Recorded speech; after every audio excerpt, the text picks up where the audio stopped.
Maneva na say ma PENDREAM TV there o say dem yopo announcement omo ya NHS say and Tuesday and I can offer finance minister and the media budget review remember and almost our best our madrid say no ye nya fa Monday ye be no Thursday e dey netre be on my Ghana bedru ye sika some to ye keta se ne proye ho nsem a adokro my Ghana ne nkomo a e ba fa ho eni nsusudie ne nsusuye da nkofo trim eni chidi amanfo enya e wo ye institutions ahodo mu no everything na ye busa that very simple question eye den eni ebedru ha kwan be so eni ebetime yi ehun afri baby kro ya bedru ena fe so e ba mpanimfo a ye betime di ehun ato omo so no matima boa eyi Ghana afri saa tibia yi mu a esu ben ne enhwe enoma ben ne enhwe e betima boa am yakodru saa empempen so no mumudodo na asase ebusa na KKD the finest way my advertisers so oba na de na dada dey wo my well ejebo wenya ba and because KKD the finest it depends on age group our so oka kane for no ho a obeka KKD the finest we nemafo ya obeka his royal blackness and meka KKD the finest at say dem di kan no e ban sentwe adwuma wo man Ghana ha e say ono na ye pani pa cause sentwe adwuma wo si mo ache wo ye ya che and e ba ya mamre ya mane ene said ye si ye ya de nso a wo ye obi a wa be ho nimu e de adane de nyina wo boa ejina so di promote ye man Ghana e ba ye ntade shemu ne said ye si ye no man so a in fact companies ahodo afa no say ono na ye stylist icon a waboa ma sanyuma kori nyina nso omo atade ne omo afade a omo tonton dia cha manfo no so etimagina ye KKD the finest accomplished broadcast journalist, legendary broadcast journalist. Najuma yo a washase no enye ne ena washase wo yo bia ogusu a wo tokoso aboa atete eye amanfo wo nsentwe adwuma yi mu na fe so wo boa various brands talk about radio any TV stations ahodo said we on betimi agina omo na so ebusuafo ene emede se wabakan ho a ye ne no eba betwetwe nkomo afọ my Ghana ebi a ye wei ne ye ya ye bedru ha ene kwan a ye betimi ayi ye ho afrim depending on who you are and which age bracket you belong to is either KKD the finest or his royal blackness the dakwa me watching nana Openye nka beka ana fe wa kan samu me say me tie ofi ana petutu me tie osa no kra na nsema o kan nyina nso no kware nko a ni ampesa me kama Ghana fo nyina ye de tu ye trimu ne se yeah emfa ho ekuo a wodom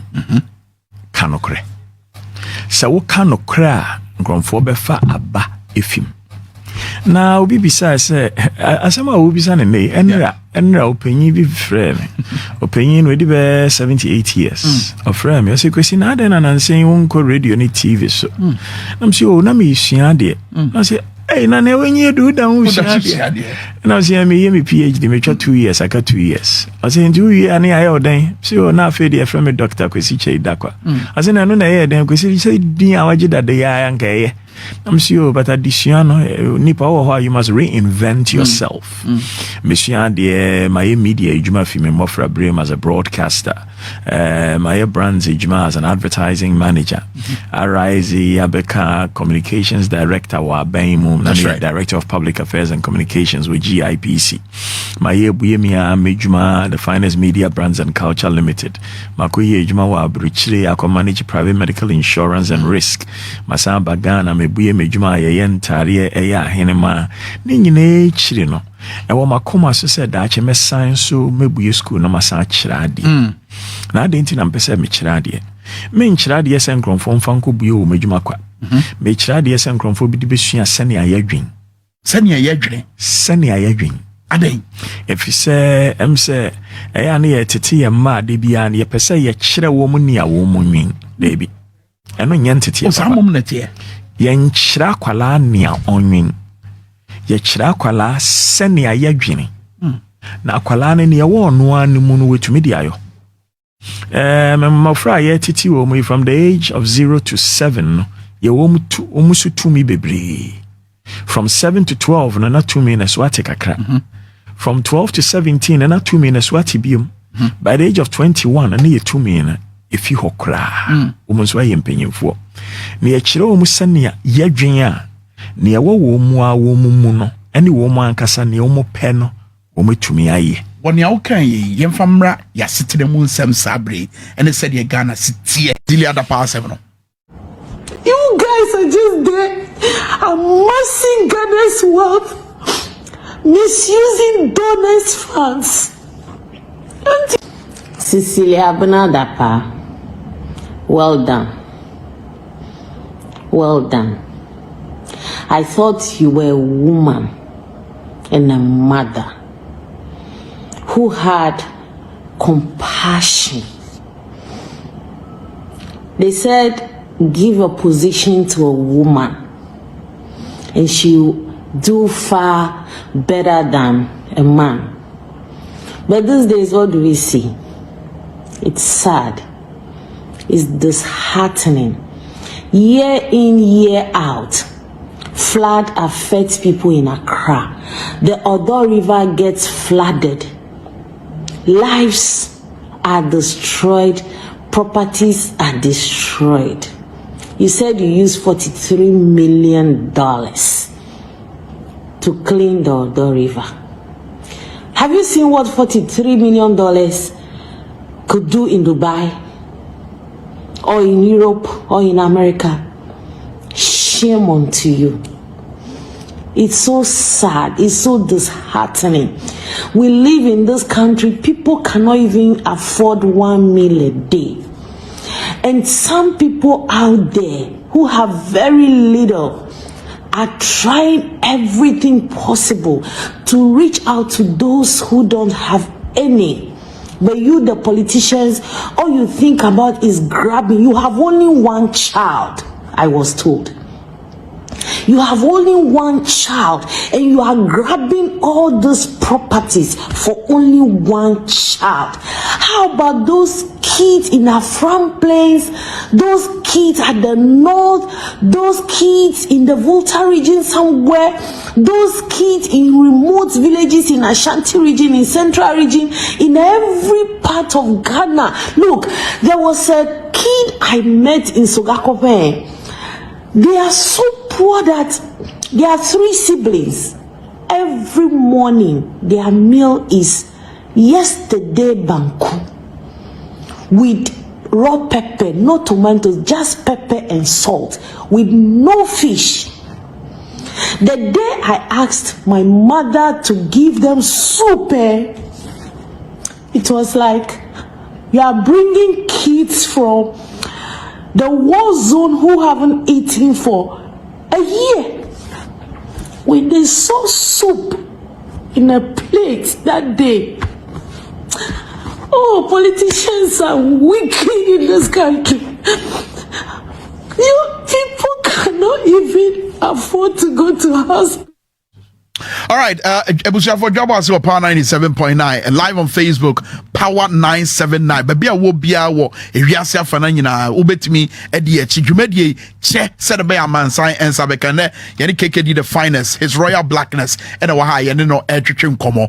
And I think so TVXYZ Ghana, our Facebook, XYZ Broadcasting, our YouTube, Wabra Udi to YouTube page and also making sure to subscribe button or what the year cares are net team so project, said a bear, a man saying, Behunu near air coso te said by man science abeka KKD the finest near mami ken ebi so akwa akire bisa se e de pa na Cecilia dapa ne bone kra ne sen a obia etwa na dapa se ase de wakofa krono sika bi e de akoto ne fie adanside bi kire sa adanside e kire ne se oman bia woni ayegitu mu se eye papa ene ne ayegitu mu se enye omai bi so no yebeka se be hu se sika stash we you yebeka se it is a stash e wo fia na kire se they are the proceeds of crime because proceeds of crime and a sebe yes sika ekosie baby say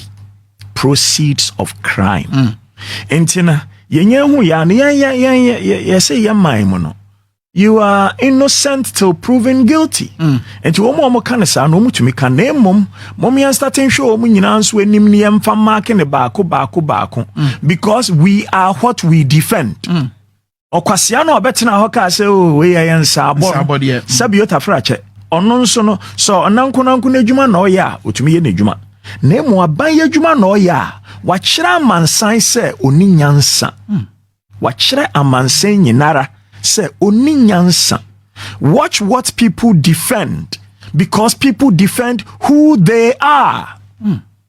Enti sɛ yɛka nankarefo asɛm a obi a ɔre nanka biara na ne buafu yɛka ewifo asɛm a obi a owia de biara na ne buafu yɛka wɔn ile tutu asɛm a obi a ɔyɛ bibia na ne buafu na enti sɛ si a Ghana no mo say obi a edwuma a wayɛ over the past 20 years otumi de sɛ sika egu dan mu sei ɔnyɛ abɔne na so ye aban ye adwuma nso na ode sɛ sika yi egu baby na yehu a enya bɔne enti aban ye adwuma na ɔyɛ no otumi nya sɛ sika yi ampa enya bɔne argument say yet na ebi nso say oh na sɛ ni kuro ya architect ɔno na osi Burj Khalifa kind of ebi mu ka sɛ ma na ase omo ye nkwala me say wo pɛ sɛ wo hu sikani a kɔwe ne tax a wetua ese we see kadodo no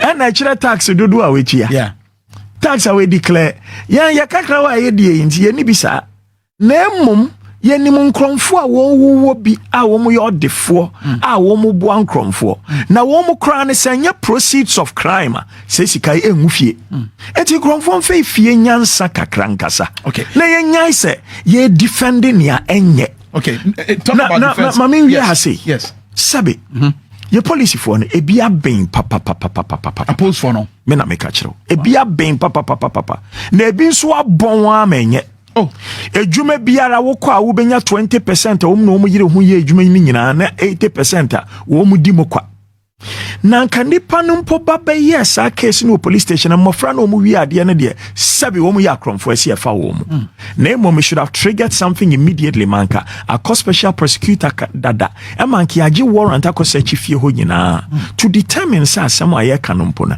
eye no kre because sometimes the accused becomes the complainant and sometimes the complainant becomes the accused. Eti hona na nki akotwa ho hie se sika sei na ayira ni egu ho na nka yakohu ase na bra time na ye reported that eti ba ne sign na aban wo so na ye wo posifo mpanyimfo na ye se ye wo PID san wo CID na wo mu nyitumi anya saa de nyina na ase ni egu on yafa nkai na kosie no afa ne yese yafre ne hefa na sabiota frache yeti won ya baba ya ase ne ye bodwie ase ye nwin ya baba ya ase ne ye bohodwie na wo mu ya ase mfuyi ne bo mu matu mu dwie ase ye ni nyansa on na ase abo Emma president nso mekasa we no upa call every chief executive in this country and do a poll because yesua governance yesua management obeka kire say debi at this point in time resignation okra yeji a enyeye na se yebeji mponso a yebetwan ma investigation ansana emoluments bia wo nya no ya hwede amaw na emo wo mana wo mekase na me hopi anase minimo se asem no bedi bem na chese wo ka kire ajagefo ne a policefo na wo mo signal se mo mani ndi bomu ana president wa anye ne ebi se we nya president wa anye ne wo ya so afo penyin enti e no kasa te se ne wo ye hene but president wa anye ne enya wo penyin nyansani wa Ghana enyansafo pi wa Ghana bebre no wo mpa asem nti wo muti baby edi tu wo mo banche ata no nkyira se wodi yesu nti no wo beyema ade a efa krono ho emofra na wo makobo krono mo mianya nchi wo mo na wo kra echi wo mo a ese am wo plea bargain because wo ma da romanti ye hu kankan a ekoso Ghana Sicilia rama adapa sem na moka me penasem enti me kana ya me ya many obatan bi kasa na o kasa no osu o se kwesi me de obatan asem ba na ye kan na me na me se mema de ye de ye dade etu hu etu eduem oba de ye nyina ye ya na so nya ono pe so no mpo hwe ball asuni a Woma womu hwe ne sika dɔɔso nso. Womu de yete sen. Ɔman na ne edu no.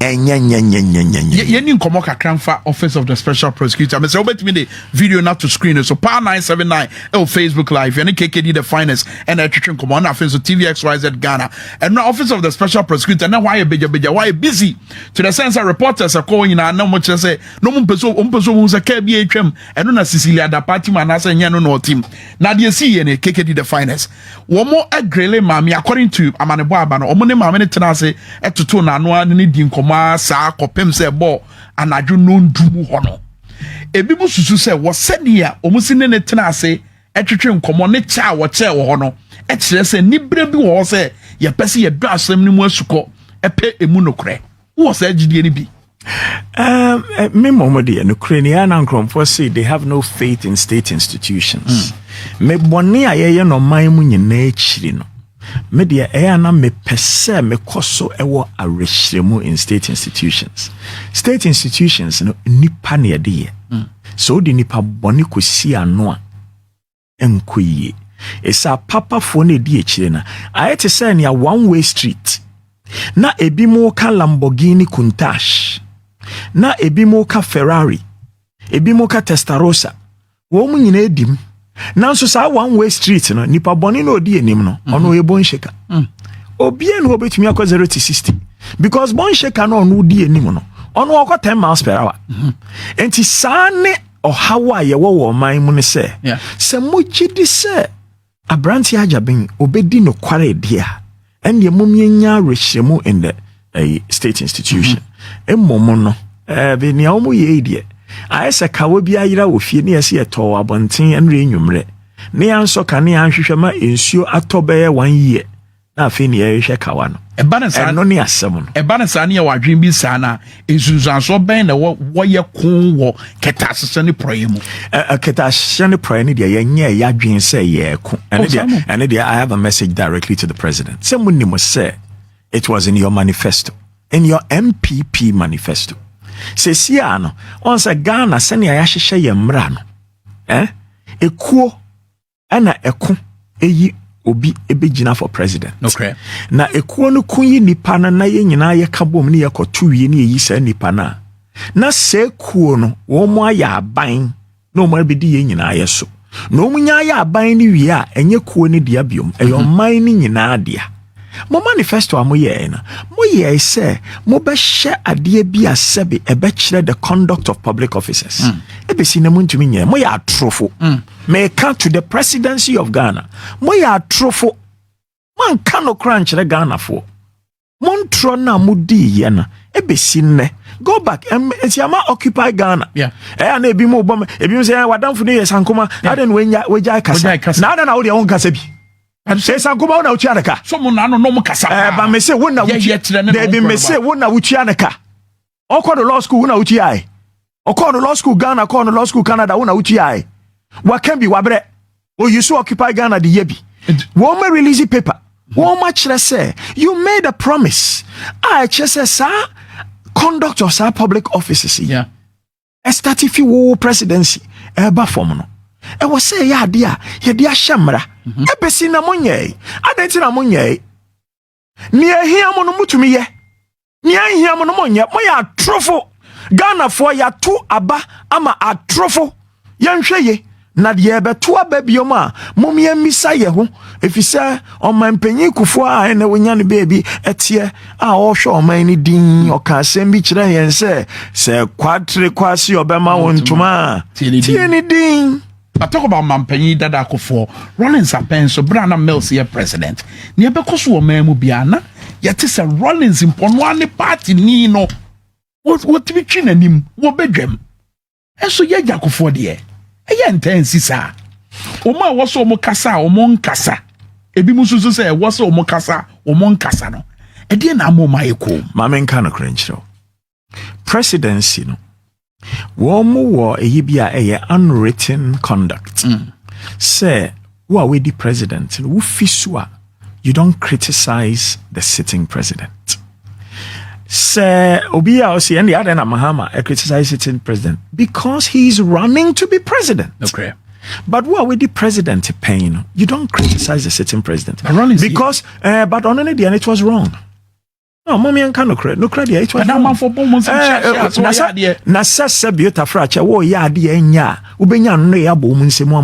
It was wrong.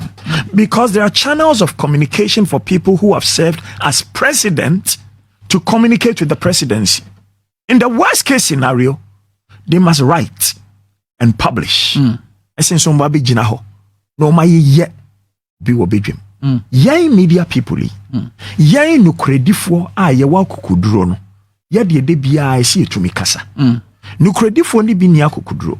Ebi nso ya akokuduro ba wo mo tonye because ono ankasa no obi na etiti aduane hye na no. Enti ono nso onka. Mpanyimfo bebre fra me. Adana wonko kasa. Monsieur Penny wetu ameka. Me ana be fra me ntuma. Mitumi ka mitomi petrol. Mishia de na me de acha na mo nyina matie. Ni America ne ya woda wetu ameka. Wetu ameka. Mo penkromfo e beka nokre. Ba mo mu techire. E boa nkromfo e di ntro e na mo budi ye modwuma. Na ya ka nokre no hwan na etu ayeka. Obisia na Saudi e wo obi bia dada. Epukura nsuo togum. Nsuo togum. Womo akasa pen a womo nkasa sesi ana. Bebre no hu so manya post. Na unya post a wenu mo yama utumi didi. Wenu mo yama wa hye ne madada no. Utumi san de bi hyem. Ana utumi san akasa. And Martin Luther King Jr. Asemi I say then. Said there comes a time when silence is betrayal. Oh, na say no correct. Because the thing is, if it is wrong, it is wrong. Obviously, and as I kwesi, oforiata mu, bedi etio mu, Akuffo Addo mu, womu nyina ye wunuanom. Womu nyina ye minuanom na mahama mo de womu ya matamfo. Sabi otafra che fatia nkroma mane de womu ya matamfo. Janto amane de womu ya matamfo. Ghana ni bia ye minua. Men mayi me ho asi wo se ne anya no meka. Ne aya no mebo mabaso. Āᶇgeŕ champon, soldier ni military government. Yeah. Operation feed yourself no de buy. Eye. Waya ade. Si enyina ye da ho ye operation feed yourself a. Enua na edua no nkromo ha na efa enso aba no. Ye betu ni adi ni eduaba ye tumi di ahye nanan. Na mu ni aduane di mo si ye edua mfra wese. Ye ni nyansa. Na eno nso achi no. Sabe. Mahama bae no. Wabesi airport. Eye. Wabe roads. Eye. Wabesi suku suku ndi siwa na pro ene yesi ye ko square ene red gold green ebi kwa napa na ebi akwa ewia na ebi nso akwetene fie ye ni nyansa ye ni hospital yesi cathedral why na this adwen ne ba Ghana said enti ya mosukru cathedral no kore nipa hin na ko kore kwesi bro ni ba na so obetwa ticket sa oba se Ghana ekura amu ni nsupa amonum efise nwan ye ka mo ho no wo mama kwan e ma hohwa ba e sei mu nsuo because omu di tisi kakoko ayeyie no masako na hohwa na sabiota frache wo mu baaye na wo mu sei mu nsuo no wo mu fiwie mu na besi ye wo ma fa airport na mfidie na wo mu de baaye na wo ma fa habo na mfidie na aba no hwe afidie na ese fidie de ye mframa ana efidie de ye nsuo ana efidie de twa blocks mane tua na ni nyina bae na mfidie no so ekomu nkura anase no so man hini ehu a enti konti hini ehu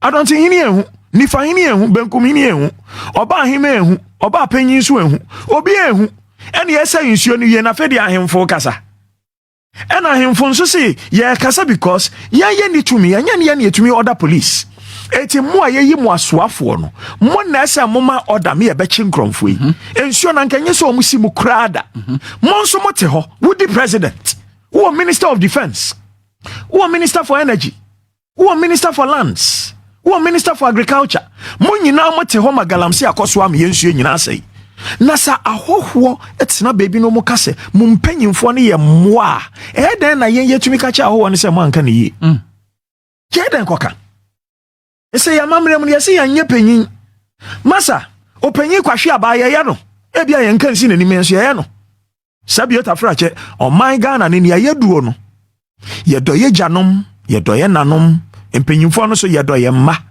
na emom se wagya oyakwasi ampanyin a obonsa togotemu enwumre bia na obefie sa bebo maame a edumre bia ese wankasa wo sori na obo no. But here's the point. even po ahemfo no ma ye wo buo ene ani die ma omo ye so mo kire mo adwen won nsem bi a ehia wo man mu a ne ya pam amanyoku atade de aso mo typical example ye domahini na anu ya de hoka fa eye asem ye fa honorable Judge Kwesi ho eda ase ni bia yi hoka ye hwa atade bia ye pam de kire ne se wo ye NDC ni nti wo kire na adwen sa e de na kire domahini waka na emu next time person ka fa hye chiamia no enu nti na chiame West Africa ya mamre chiame if you adanse ene edi kan yi chiame na ohimne bia wo chiame e wo yen ya mamre mu ne ya hene ne ya frɛ ne Ewurade bata ne nenu edu bema papa bema ne nenu edu ne nenu ya fɛre okasa onkasa nkyere nipa okasa fa chiame so enti asɛm ne sa chia chiame a wosua sɛne ya yenwen ano kasa te sa hwene ya yedi gu obaapa no waka ne dede fɛfɛfɛ so ensem ni bi wo homa wo tumi ni akonya kase a woti so nti no wo de hye kuma bi sabe me hye ohen kase bi ase ni ame wono mitumi kasa sameti akonya kase no so a kami ntumi nka ne sa na no ochehene so me se fa ochehene de ne to so ochehene I mean wo feel free ka born adwen na adwen systems ni nya adwuma makama wo mu nyina chiame ho wonfa so wonfa ma chiame esese chiame tia okano otia botumi ba ebe tene no na wo kana wotia etene wo a enye yi enti ano de amumi enye ne yensua ma me fa onko eye alatama mu Nigeria na anu ya eye amanyoni bi owo Nigeria ne nsem bi a wo me ma so a ye betime sua bibi kitua bi de afri ho wo yen komotwetwe mu no ye mfa tudwa na fe yen to aso tie we ma me politics, and I give them the same answer.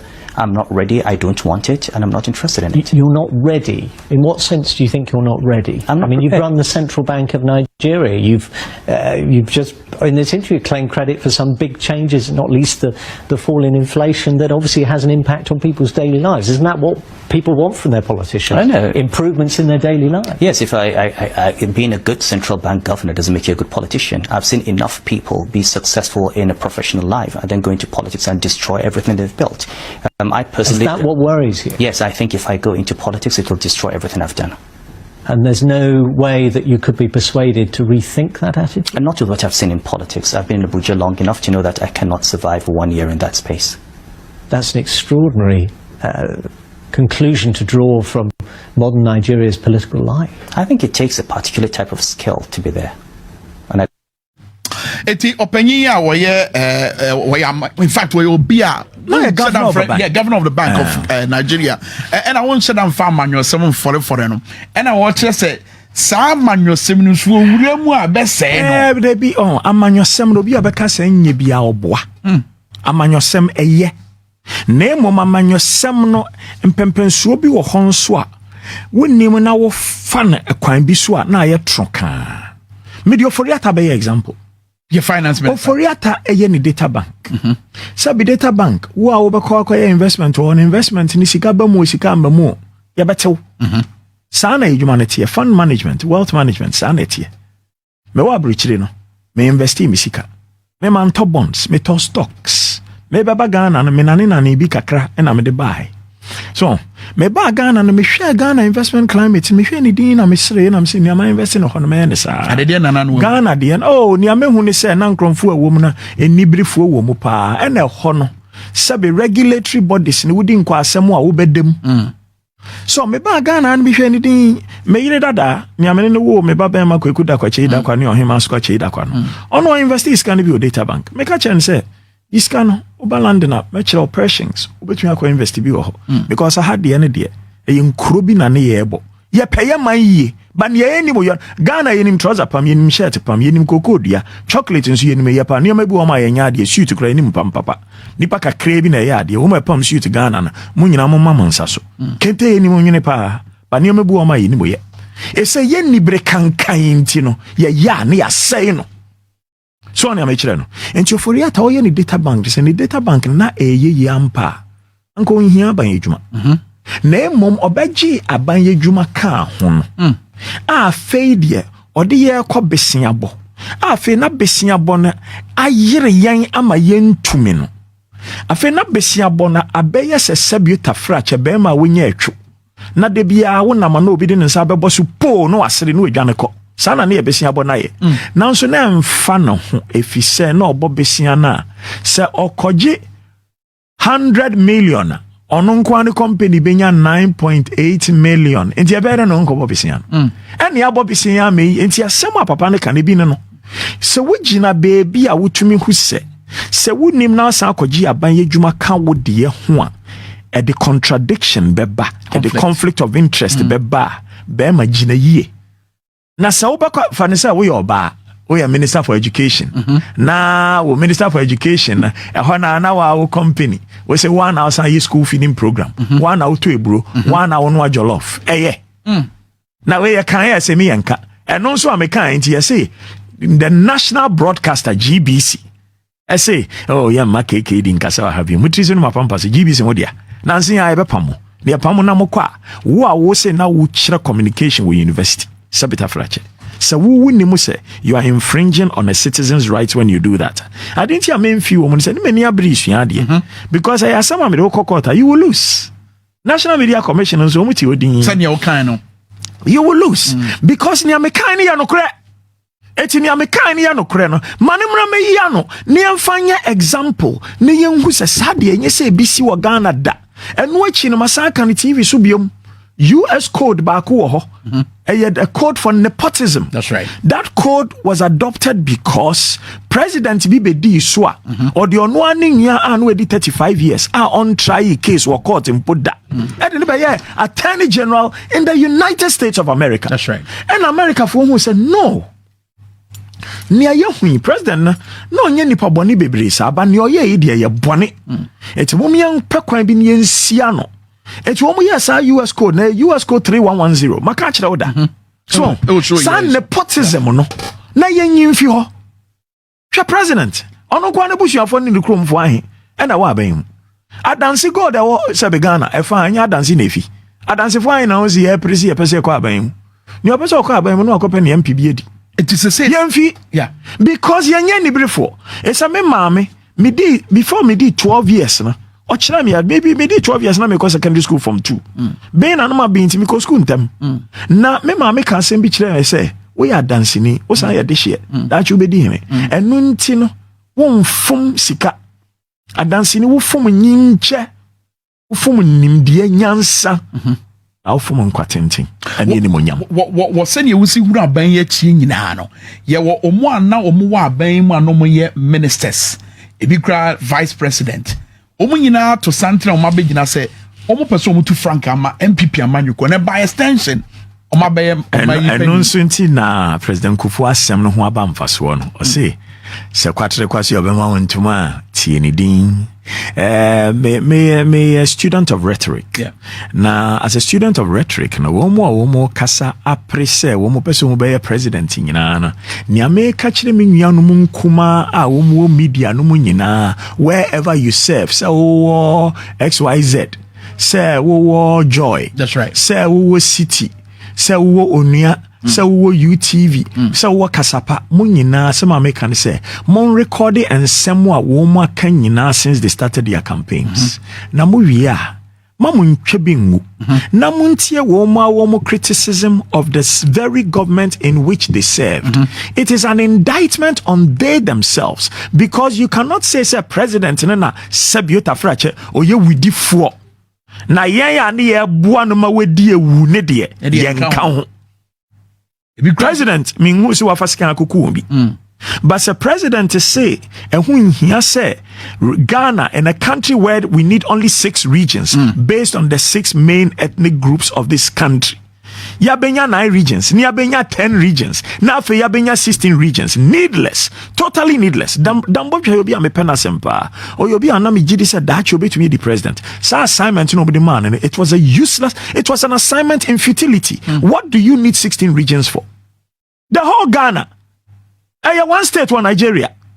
You are telling me, sir, we don't have the mental capacity to manage a certain number of people because I will check Ghana into only 6 regions for 31 million people. Let's make it 32 million. Now, Saudi Arabia, one region Biampo, 6 million people. Then it makes sense to have a minister overseeing 6 million people. Now, per minister to oversee how many people? 1 million? Oh, openye bi ka asem bi e America. O ka kire president ne say, president, near drone we need more generals. And the president ka chen say, oh yes, I would create more generals, but don't forget generals need horses. And you will create regions now, will create positions now. Do you have the resources to give to them to do the work? Ministries may say, man, to me and ministries no so to only 40 ministries, you have a problem. But our legacy we know so much today. Na Ghana for her so meet mama break 8 now. But enya station is na mekai. I said it on 2 other stations say nipa or coin a term break the 8 no oni nyansa. Mo ni din me amfa nkyere me. Oni nyansa me di nyansa. Esunu buku ni mudie eno sunu efie nyansa. Wa ware oba won ne te. Ne ntoma tete ne brazia tete. Ne hwini so nsuo wo mayare. Wuntumi mhwa emma emma wo mo enko suku emma wo mo nkwa yare sabia na emom wo jai oba na wo kono afei na wo hu se wahwe kromo nye but oba no so nya nipa bi a nipa ne pese obeware no afei na wo be kire se se wo pese oye ne dia sei na yitumi ni oba de tena Jimmy for na ne oba ne tena de no anye ade a na nka se wo ye di break the 8 na se wa ya and can hear campaign. And can hear campaign because Galam say now more demo presidency. Me say mo menka say wo because the president okasa o kapsama na man yokuo. So wanka bibia minya bibia mfa nka asem. Mama president time okasa in the presidency. Mo video no. It was that video. Minim say producer no hon fa so no. Anya sa producer mo ntini pay so. Wa bra ye bre ne yeah. Na oncha me the presidency beto so. What da hwan? Kromfo wa Ghana no fa ne say 31 million people no. Say 10% pe ne wenyansa. That is 3.1 million people.